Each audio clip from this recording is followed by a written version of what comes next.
Welcome everyone. Today we are talking about something that controls your thoughts, your words, your relationships, your success, and even your peace of mind. Something so powerful that if you don't learn to manage it, it can destroy everything you're trying to build. That something is your emotions. You've felt it before. That one argument that ruined your entire day. That one insult that stayed in your head for hours. That one small disappointment that triggered a storm inside you and made you say or do something you later regretted. We've all been there. Emotions are not small. They are powerful. But here's the truth. You are not weak for having emotions. You are only weak if you let them control your life. This is not about becoming emotionless. This is not about pretending to be strong. This is about becoming emotionally intelligent, emotionally disciplined, and emotionally powerful. And today, I'm going to share practical, psychological, real-life ideas that can help you start taking control right now. If you're learning English, this will help you even more. Every word you understand, every idea you learn, trains your brain to think in English. You're not just becoming emotionally stronger. You're becoming more fluent, more confident, and more clear. So stay until the end. If you truly want to control your emotions, you must start by understanding them. Don't fight your emotions. Understand them. Most people try to suppress their feelings. They say, I shouldn't be angry. I shouldn't feel jealous. I shouldn't feel sad. But the more you fight a feeling, the stronger it becomes. Your emotions are not your enemy. They are messengers. Anger often hides pain or injustice. Jealousy hides insecurity or comparison. Fear hides vulnerability or lack of preparation. Sadness hides loss, grief, or unmet expectations. When a strong emotion appears, don't react blindly. Pause and ask yourself, what is this emotion trying to tell me? Most emotional explosions are not really about the present moment. They are connected to something deeper, something older, something unresolved. Imagine someone shouting at a colleague for a small mistake. It's not really about the mistake. It's about feeling ignored, disrespected, or unseen for years. The emotion is coming from the past, not the present. You don't just feel emotions. You carry them. And if you don't understand the root, they will explode at the wrong time and hurt the wrong people. To apply this in your life, start by naming the emotion clearly. I feel angry. I feel anxious. I feel ignored. Naming it creates space between you and the feeling. Then ask where it's coming from. Is it really about now? Or is it connected to something older? Don't judge it. Just observe it like a scientist. And express it safely. Write it down. Talk calmly. Move your body. Cry if needed. But don't bottle it up and don't throw it at others. When you understand your emotions, you take back control. You stop being a victim of your feelings and become the master of your responses. You are not weak because something triggers you. You are weak when you let that trigger control your actions. Life will test you. People will say unfair things. Problems will appear without warning. If you react instantly with anger, shouting, or complaining, you give your power away. But if you pause and observe, you gain clarity, strength, and control. Your brain has a fast emotional part that reacts instantly. Its job is protection, not wisdom. That part doesn't care about your peace, your relationships, or your future. It just wants to react. The solution is to train your observing mind. The calm, wise part of you that waits before responding. The observing mind says, this is just a feeling. I don't need to act on it. The longer you wait before responding, the stronger you become. Calm people are rare, and rare qualities are valuable. Before speaking, breathe deeply. Remind yourself that the feeling will pass. Give yourself time before responding. You don't owe anyone an immediate reaction. Write things down if needed. Learn from the trigger instead of becoming it. Reacting is easy. Observing is strength. The most powerful person is not the loudest. It's the one who responds with intention. Your emotions are not created by situations.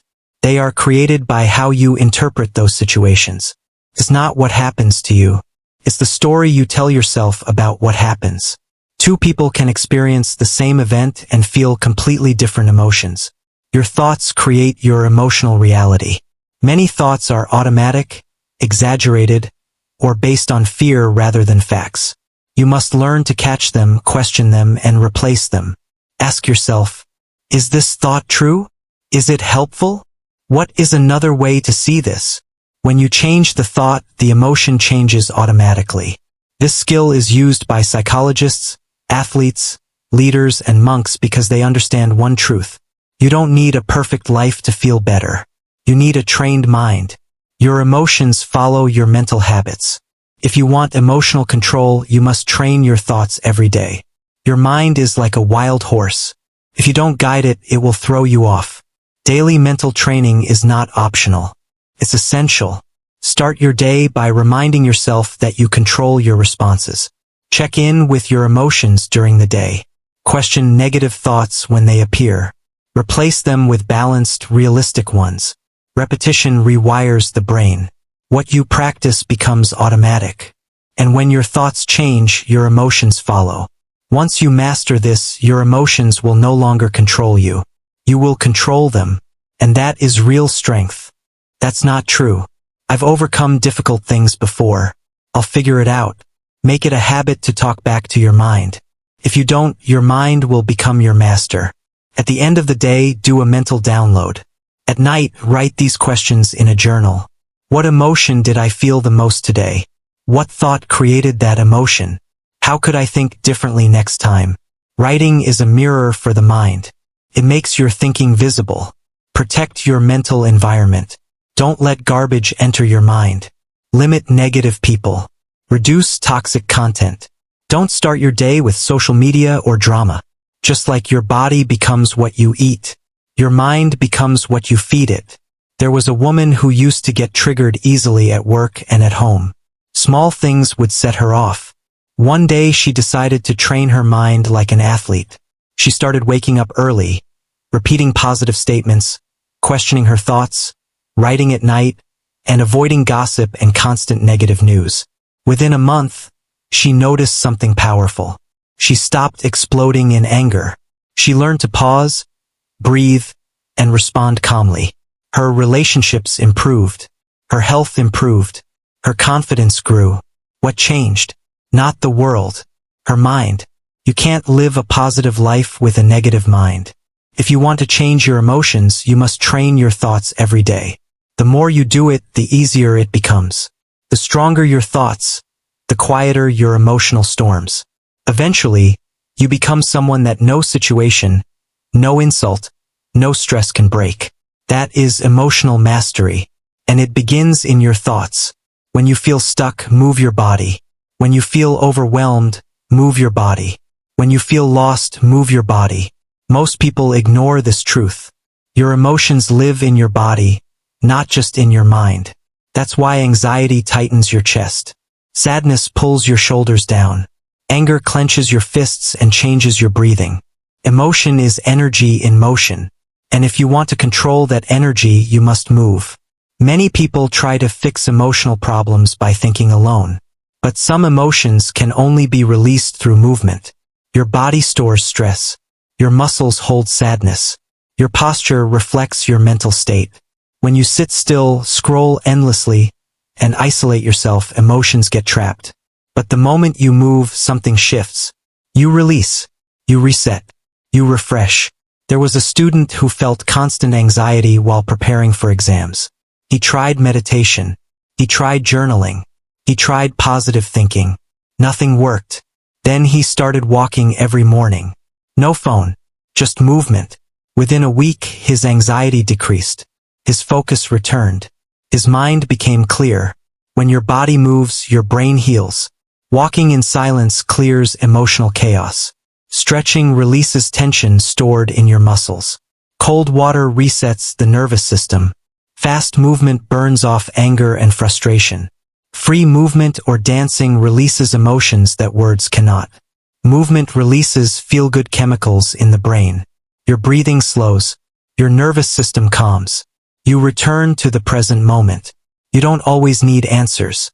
Sometimes you just need movement. You were never meant to sit and suffer. You were built to move through what you feel. Emotion is not a wall. It's a wave. Let it pass through you. Some people never grow emotionally, even if they are intelligent or successful, because they run from discomfort. When something feels difficult, they escape. When anxiety appears, they avoid it. When pain shows up, they distract themselves. Over time, this makes them emotionally weaker. Growth happens when you gently face what you fear. The more you avoid something, the more powerful it feels. The more you face it, the smaller it becomes. Fear shrinks through experience, not avoidance. When you face emotional discomfort in small, safe steps, your brain learns something important. This is not dangerous. I can handle this.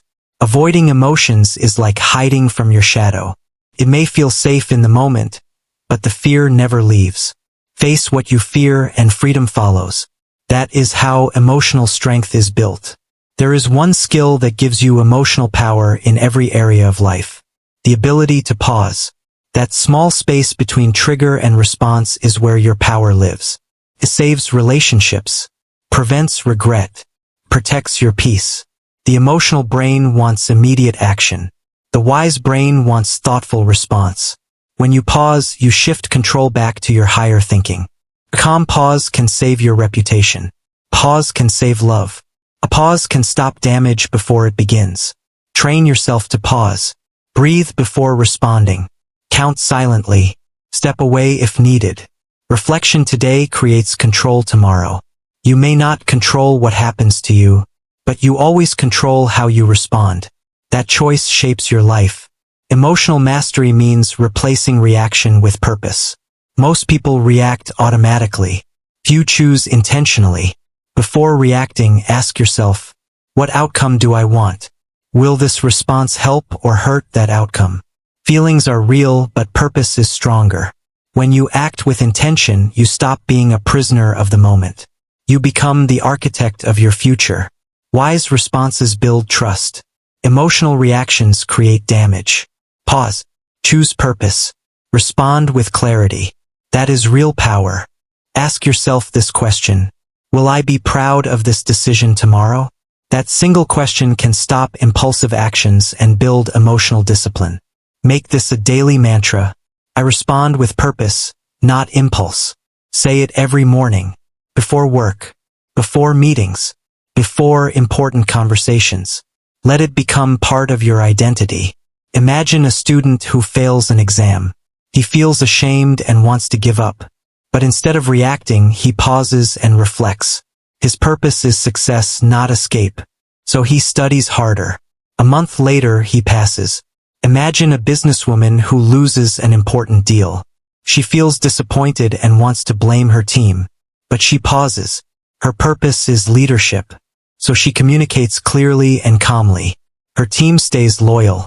Imagine a young man who is ignored by someone he cares about. He wants to react with anger, repeated messages, or desperation. But he pauses. His purpose is self-respect. So he lets go and grows. Every emotional moment is a test. Reaction is failure. Purpose is mastery. You always have a choice. You can say, I don't feel like being calm, but I choose calm anyway. That is emotional maturity. That is how peace is built. That is how greatness is built. From now on, don't ask, what do I feel like doing? Ask instead, what is the right thing to do, no matter how I feel? That is how you replace reaction with purpose. That is how you change your life. Emotional regulation is not a trick. It's a lifestyle.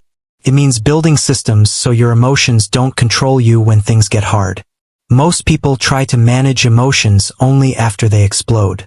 But real regulation is proactive. It means creating habits, routines, and awareness before problems appear.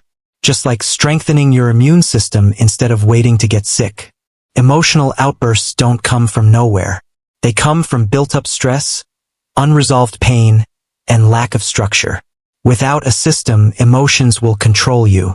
And one uncontrolled moment can destroy years of progress. Instead of asking, how do I stop getting angry? Ask, what systems can I build so I don't get angry so easily? Start by knowing your triggers. Who drains your emotional control? Which situations push your buttons? What time of day are you weakest? Write it down. Awareness is the beginning of self-mastery. Regulate your nervous system daily. You cannot control emotions if your body is constantly tense. Practice calm breathing. Use cold water to reset your system. Take grounding walks in nature without noise. Stretch and scan your body for tension. Your nervous system is the engine of your emotions. Keep it balanced. Create a daily emotion processing ritual. In the morning, notice what you're carrying. During the day, ask which feeling needs attention. At night, reflect on how you handled your emotions. This is not weakness. This is what elite performers do. Have a calm plan ready before you're triggered. Don't try to figure things out in the heat of the moment. Decide in advance to step away. Go quiet, breathe, write, or reset. When emotions rise, your system should carry you. You don't fix emotions with willpower. You fix them with systems that protect your peace. Emotional regulation is not pretending to be calm. It's building a life that supports emotional stability. You become someone who recovers faster, reacts less, and makes others feel safe just by being present. That is real emotional power. And it doesn't require talent.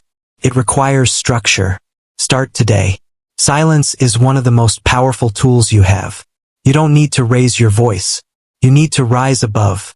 The strongest person in any room is not the loudest. It's the one who knows when to stay silent. In a world addicted to noise, drama, and instant reactions, silence looks weak. But in reality, silence is control. Silence is protection. Silence is strength. When emotions scream inside you and you still remain calm, that is not suppression. That is mastery. Silence breaks the chain of chaos. It stops you from feeding fire with fire. Protects your dignity. Once words are released, they can't be taken back. One emotional sentence can damage relationships, careers, and trust. Silence gives you space to breathe, to think, to choose wisely. Real strength is not proving your point. It's being so secure that you don't need to defend or explain yourself. You let your actions speak. You let your peace speak. You let silence do the talking. And when you do speak, your words carry weight. There was a leader known for his calm presence. In heated meetings, he stayed quiet. When others reacted, he listened. When provoked, he paused. When asked why he didn't react, he said, "If I reacted to every small irritation, I'd spend my life distracted instead of building." That is emotional intelligence. Silence is powerful in arguments. It allows emotions to burn out instead of spreading. Silence is powerful in manipulation. It shows others they no longer control you. Silence is powerful in overthinking. Not every thought deserves attention. Silence is powerful in self-growth. Reflection is born in stillness. Silence is not avoidance. It's preparation for a better response. Before reacting, pause in silence and ask yourself, is this worth my energy? You're not stepping away from life. You're mastering it from within. Across cultures and traditions, silence has always been sacred. Because silence connects you to your inner world, not the noise around you. Begin your day quietly. Walk without distraction. Delay responses when needed. Silence protects your energy. It gives you clarity. It starves what doesn't deserve your attention. When you master silence, you stop reacting like a slave to emotion. You rise as the master of your inner world. The world doesn't need more people who explode under pressure. It needs people who are calm, clear, focused, and emotionally strong. Your emotions are not your enemy. They are energy. And when you learn to direct that energy, you become unstoppable. No one is born with emotional mastery. It's built through practice, awareness, and discipline. There will still be storms. There will still be triggers. But when they come, you'll pause. You'll observe. You'll choose purpose. You will no longer be controlled by emotion. You will control it. Don't just listen to this message. Live it. Practice it. Train it. This is your life. This is your mind. This is your power. From now on, let every emotion remind you, I am not my feelings. I am the one who chooses what to do with them. That is who you are. That is who you've always been. Now go build the life your emotions once tried to destroy, with discipline, awareness, and emotional power.